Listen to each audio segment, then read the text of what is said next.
Hi everybody, I hope you're doing well today. Today I have, in light of Inktober, I was working in my watercolor art journal, one of them. I decided to actually printed out a reference photo of a cabin in sort of a wintry wood on a hill, and then as I was going I changed it to autumn because we're having a beautiful autumn here in Michigan. A little bit rainy, but overall it has been beautiful. So I changed it to autumn colors instead of it's supposed to be like a red cabin on a snowy hillside and things.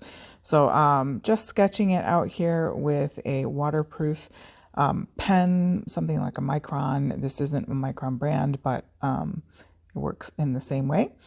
And here I was going in with sort of the grayish snowy look, and then it gets changed. Some grass pops out.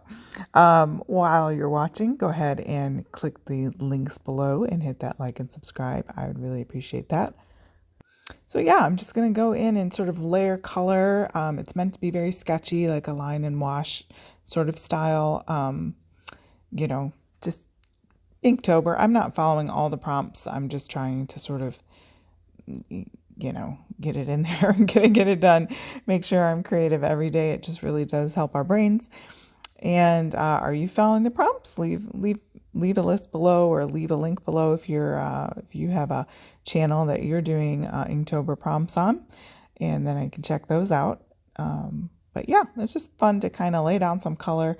Watercolor is great because you can just kind of set it down and go and squish it all in there. I don't know. It's an art journal, so it doesn't have to be perfect. I like how it turned out. It was nice and autumny.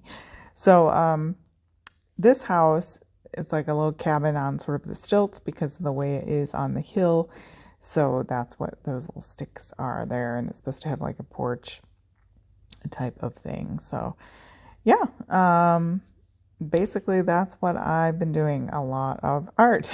I'm working also on some more books. I have a poetry book that is almost ready for publication. I've just been working on some formatting things, which is not my forte. But basically, yeah, I'm working on that. I have some nonfiction that I'm also working on writing, and fun. I'm the most inspired, I guess, in the fall. I mean, I work all year round, obviously, but the fall, there's something about the fall that just kind of is like, oh, let's write something. So I tend to publish a lot in the fall. I work on things throughout the year, and then it sort of several things get published at a time. I don't know. That's the way I work. But yeah, as well as I wanted to say with my watercolor here, I did use some Inktense pencil to layer in the color on that house. Wasn't too keen on the color I picked, so I went over it with this color pencil, as you can see here, just to give it a more of a bolder red look. The Inktense pencil color that I just happened to pick up in an instant wasn't the one I was going for, but yeah, nice thing about art, you can paint over it or draw over it. And then I'm going back in with that pen and just redefining some of those lines that got caught up in the layers, adding some little grassy bits and bobs here and there, and then going again as the painting dries, layering on some more color. Just pretty simple today. So hopefully that encourages you to get in your own little spot, crafty spot, and get out your supplies, whatever they may be, and go ahead and create something. It's just good for our brains. And do check out those links below. I thank you so much for joining me. I hope you have a blessed and safe day.